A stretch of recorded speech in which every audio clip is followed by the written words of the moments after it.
this? Okay, I get it.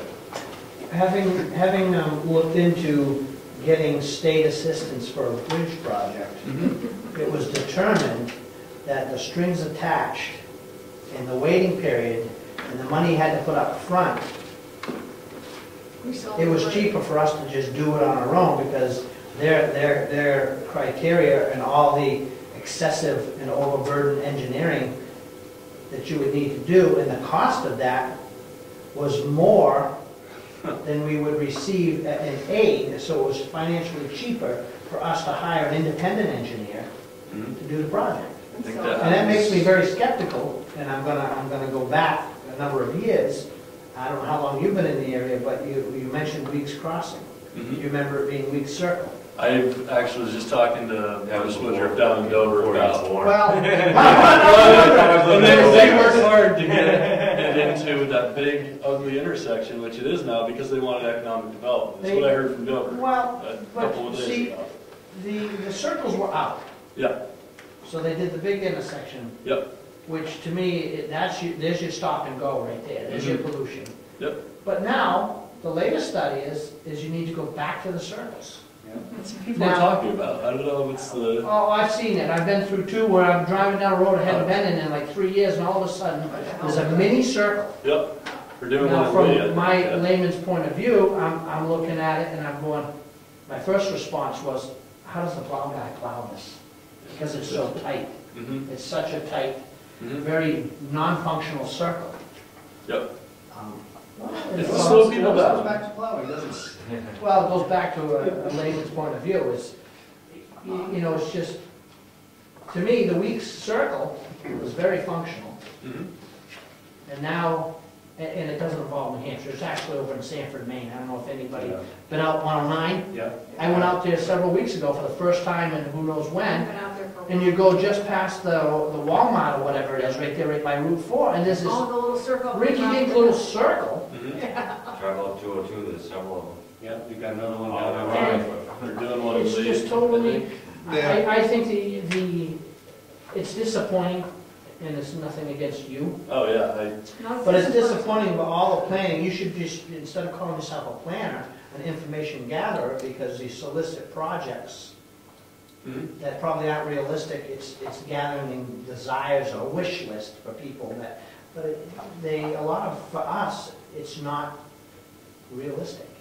Yeah. We don't have projects. You know, for my point, listening to this tonight, can you fund gates at every road that goes out of town? Maybe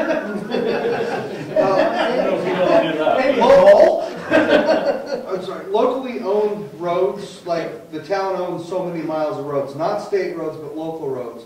We have a couple of bridges in town that are in need of repair. Is that projects that you can help us with, or is that on our own because, again, they're the town roads and not state roads? It depends on what types of local projects. I don't know if there's bridge funding for local bridges. I think that might be up to the town.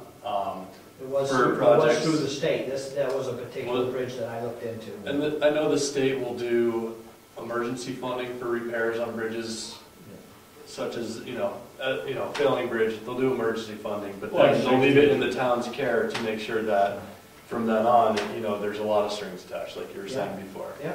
And the process, federal money for federal highways money.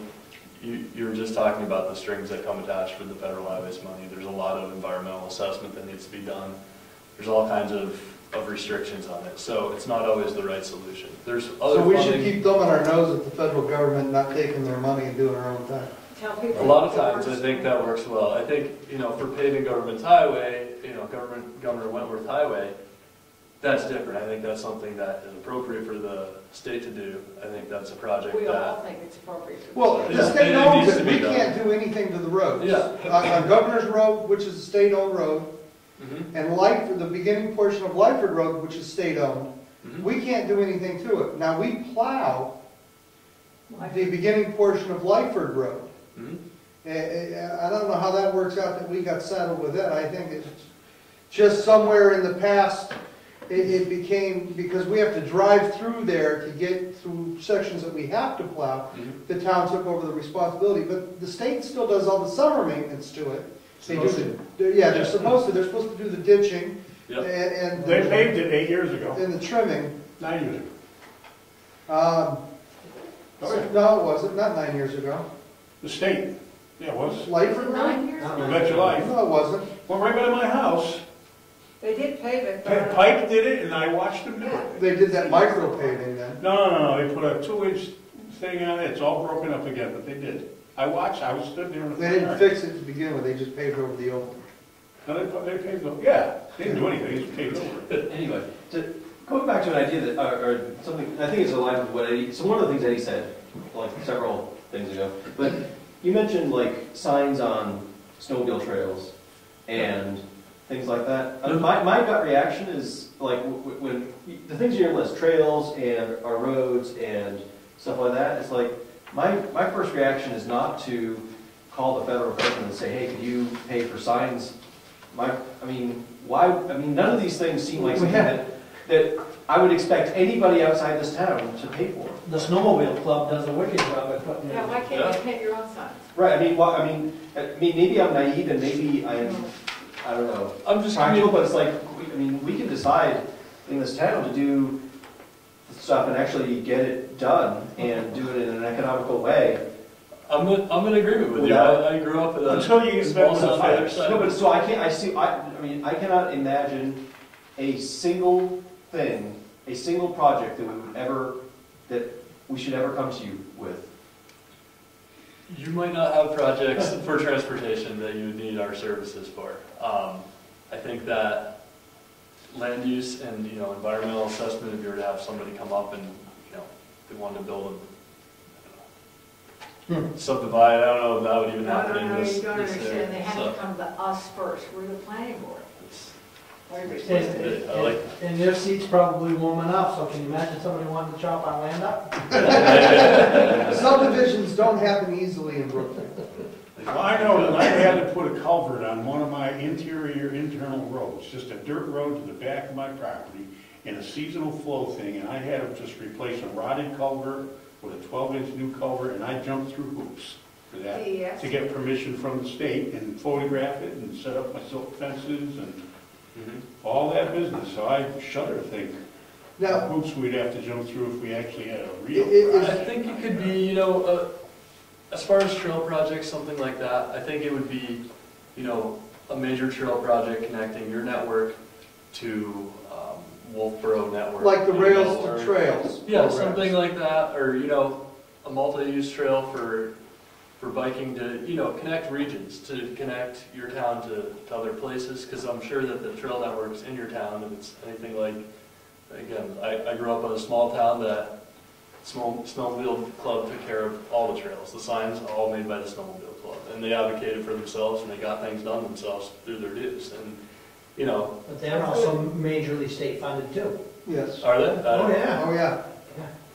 Yeah, they have, right, yes, they are. Yeah. So you think about it, if you register, Yeah. you register a snowmobile, you either pay a huge registration fee or you join a local snowmobile club. You've got to do both. You cannot register a snowmobile in New Hampshire without belonging to a club. See, that's changed, because it used to be, if you didn't belong, you had to pay a higher registration fee. Are you serious? Yeah. House mandatory club My membership. wife keeps talking about getting a snowmobile. just Well, you don't keep have to, the- as long as you don't take it off your own property. Oh, okay. There's other You ways don't around. register at all? There's ways around that, I'll talk to you after the meeting. Um, Yeah, because I don't want to go driving around on the trails, I just want to get around my property.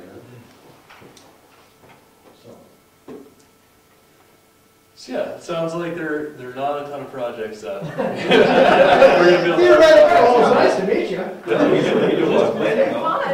Yeah. Don't Are take anything personal that happened. No, absolutely not. Are there any things, you have Route 16 real close by, do you have, It's not- traffic problems with tourists coming up to bypass 16 to go on, go Not to the really. Lakes region, nothing too, 109 is Paving the not as roads. busy. 109, people going up north on 16, Stay there. they stay Keep on on going. 16. Our problem is people from Wakefield cutting through Brookfield to get to Wolfboro. yeah. Well, go on 109. Using side roads instead of like 109. Mm-hmm. So, I mean, that's the major concern. It's like Clark Road to, the other end of Lyford Road, oh, I'm sorry. They use Clark Road to Lyford Road to get over, they go up Stoneham Road and up and over and down to College and then Cotton Valley and then to College to get out to 28. Does it save them 5 minutes or something, or is that just? Maybe. Okay. No, it's a nice view. Yeah. But that's our biggest See, complaint is. That's why we shouldn't fix Stone Road, because it's puddles, you know, have to deter somebody. Best reason to fix 109, it sounds like, or get it. No. That's a state Right, road. yeah. Toll booth on It's not Stone. automatic. We don't want to pay for the state's roads. Yeah. As long as they handle lemonade. You live on Just improve Stone Road and put speed bumps in. But it's That's what the potholes are, and they're free. Oh, I know. Are there any other transit needs that would be helpful in the area? Or, I mean, What? transit, you know, buses, any more No, services, just, there is no public transit at Yeah. all. I mean, School buses, with the that's it. addition of these buses, is that something that's gonna be helpful for the community? I Maybe. thought Is it it- was We'll when see. the population Yeah. started, but the demographics aren't. Yeah. I think we'll see My- what happens with the seniors. Mhm. My concern is the major cost to the taxpayer that these buses are gonna cost us, County. if it's not being utilized to its fullest capacity. I don't think it's gonna add any additional cost to the taxpayer. The one that's Maybe coming out of, buses are the free. one, spread overall. I mean, what's that? in this, The county bus, yes. yeah, I mean, But somebody has to pay for the fuel, somebody has to pay for the Yep. vehicles and the maintenance. Well, we don't have a gas station here, so they're not gonna buy it here. I know, that's another problem. I think the funding for this has been established through Federal Transit Agency, and Alliance for Community Transportation already has the funding. So we're all paying it through taxes anyway. Okay. At It's some coming from point, the federal this funding government, came through. It's coming from us. But Well, those are my where else concerns, would it is come why do we have to, I mean, I understand the need for it in major cities where Mhm. you don't want a lot of vehicles parked in the cities. You know, owning a vehicle in New York City is almost ludicrous. Yeah, But, you know, out here, you don't have a vehicle, you're in trouble. well, I guess the purpose or the intent of a project like this would be for people who are no longer able to drive a vehicle, have to go to doctor's appointments, don't have family around who can take them. And, you know, it's a service provided for, you know, people who can't otherwise get to somewhere that they need to go. I So agree that, I with mean, that. that's a social service that's being provided by this, you know, Alliance for Community Transportation. I think it's a good service to have available. I don't know if everybody's gonna use it, but I. Increase our pollution though. A little bit, yeah, 20-person school bus coming to pick up two people. it might be less, and I think they're gonna coordinate with the other towns in the region so that they can get, you know. But you can't get there from here, so you gotta spend extra mileage. So you wanna go on the class 6 roads over, I know, I think And so. then the disrepair from bumping over the Frosties Oh, with man. potholes. Be interesting to see what the reality is when you're talking about running a diesel school bus. I think these are like the mini, you know, Oh, van. 12, 15 person Yeah. buses or something, you know, pretty small on a van, you know, frame, Yeah. truck frame, Okay. rather than a heavy duty. Be interesting to find out just what the cost is to do the big circuit, because, you know, everything's so wide open. Yeah, I'm sure they'll find out in a couple of years after Yep. they, You know, as far as This is called transportation rural projects, whether or not we have any needs, you know, my concern again then would be if you guys were to back a lane widening program from Rochester through this area up to Conway, I think that would be, you know, ill-advised and not that we don't want the growth up here. I mean, not that we're trying to stop growth, but why make it easy?